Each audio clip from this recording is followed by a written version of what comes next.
Welcome back to another episode of 40K Tactics brought to you by One Mind Syndicate. I am your host, Gersh1, and today we're going to be talking about one of the best HQ choices in the Orc Codex, the Weird Boy. The Weird Boy is not as strong as an Orc war boss. It only has a 5 strength and 4 toughness. It's not capable of dealing as much firepower as a Big Mech. It actually only has a Weird Boy staff. It's a melee weapon and it's pretty insignificant. But what it does provide for your army is crucial and incredible mobility. The Weird Boy is the only Psyker in the Orc Codex. Its psychic abilities are known as the Powers of the Wall, and they are crucial for buffing any infantry-heavy Orc army. Specifically, I'm talking about the Jump. The Jump is a power of the wall that can be manifested at a warp charge value of 7. When it is manifested, it states, select a friendly Orc infantry unit within 12 inches of the Psyker. Remove that unit from the battlefield, and then set it up anywhere on the battlefield more than 9 inches away from any enemy unit. What this power allows you to do is drop a full squad of 30 boys 9 inches away from your enemy's front line on the very first turn. From there, all you have to do is roll your buckets of dice and watch your enemies get blown to pieces either by Orc shooters or sluggers, and then swept away with a good old-fashioned deadly Orc charge. There are other ways to make Orc infantry faster. The most common one is the Orc truck. The big problem with the Orc truck is that it only moves 12 inches, so unless you're fighting an opponent that favors melee combat, you're probably not going to get into melee combat until the second or third turn, and by then your Orc or your truck is probably going to get shot up.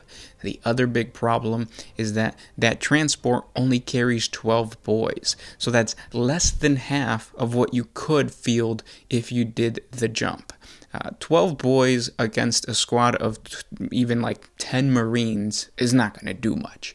The Knob might be able to get in there in close combat, but the reality is that a mob of 12 Orc boys is not good. You also have the option of bikes, but the big problem with bikes is that a mob is going to cost you way more points, have less firepower, and be smaller than a mob of 30 boys with a shooter. Now, I know what you're thinking. A Weird Boy can only jump 1 infantry squad per psychic phase. But that's why you have to field at least 2 Weird Boys, and then you use a stratagem called Teleporter.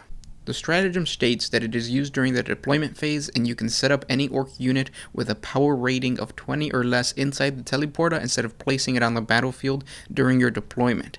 That unit is in the teleporter pad and can teleport down at the end of any movement phase. Set it up 9 inches away from an enemy model. If you use the stratagem, you could even put a transport with units embarked inside of it. This means that with 2 Orc Weird Boys and a teleporter stratagem, you can chuck 60 Orc boys at your enemy's front line and then just watch them get trampled by a tide of green rage.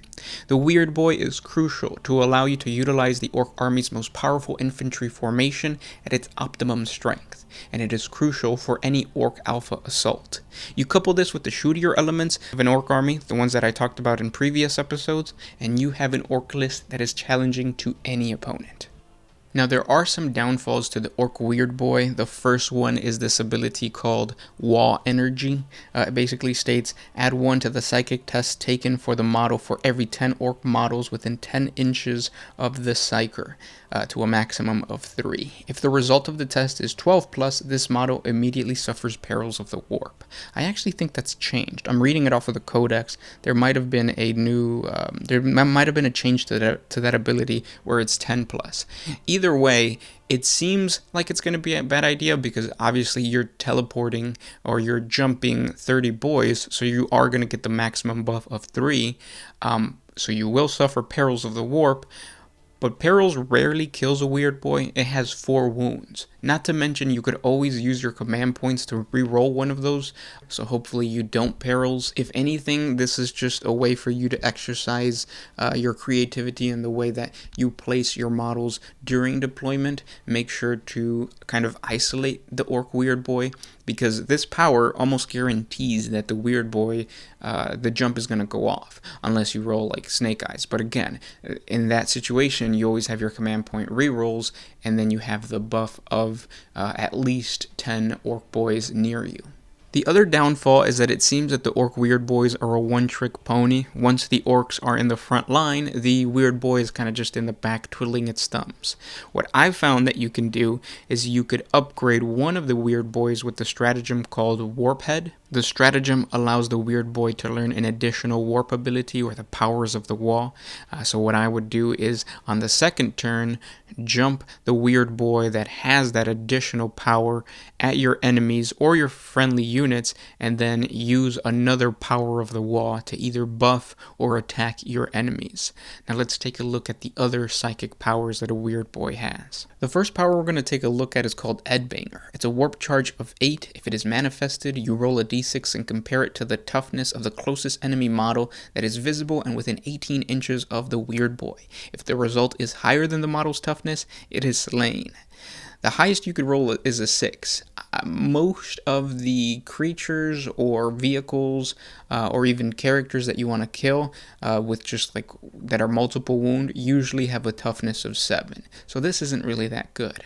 And then there's the Warp Path. It is a warp charge value of 7. This power states that if it is manifested, select a friendly orc unit within 18 inches of the psyker, increase that unit's attack characteristic by 1 until your next psychic phase. That's pretty good, especially if there's already orcs that are in close combat with a particularly troubling unit that isn't dying because of the 30 orc boy charge or the 60 orc boy charge. Another buff or another power that gives a buff is called the Fists of Gork.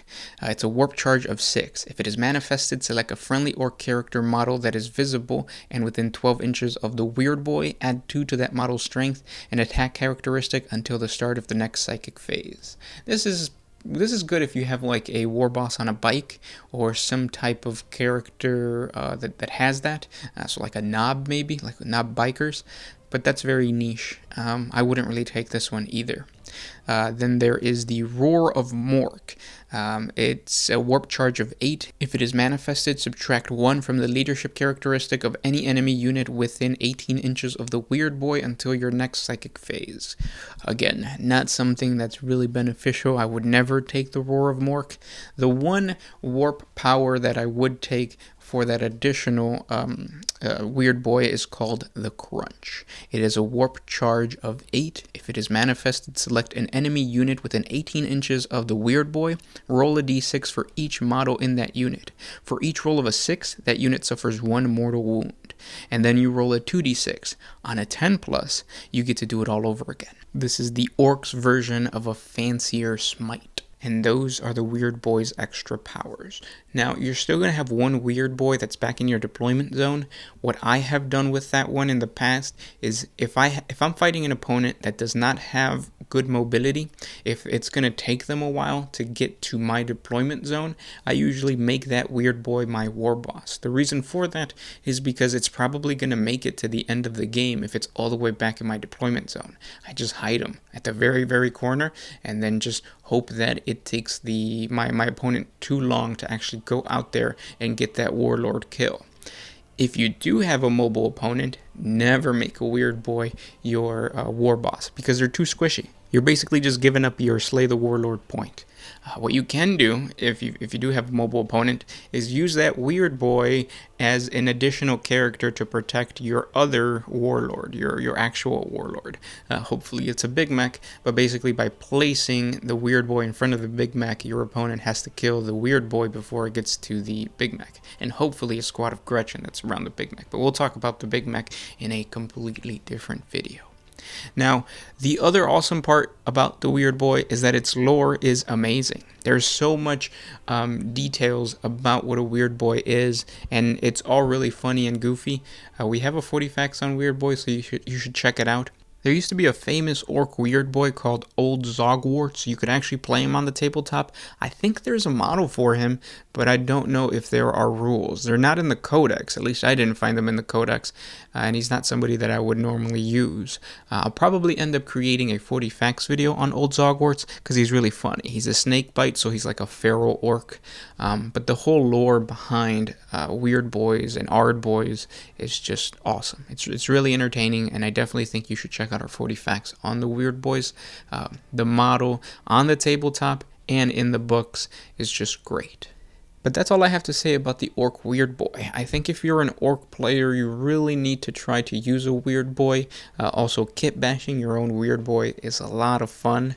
So definitely take advantage of that.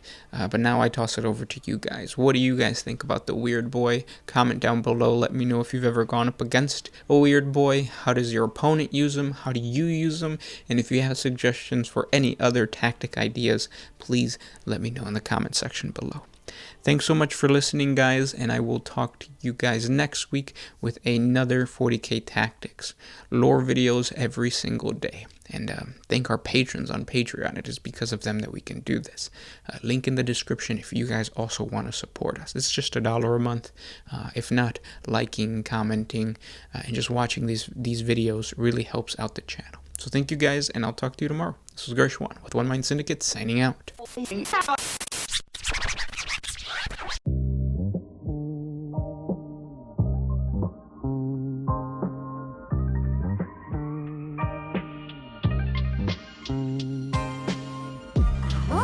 used to put my freedom first in any situation.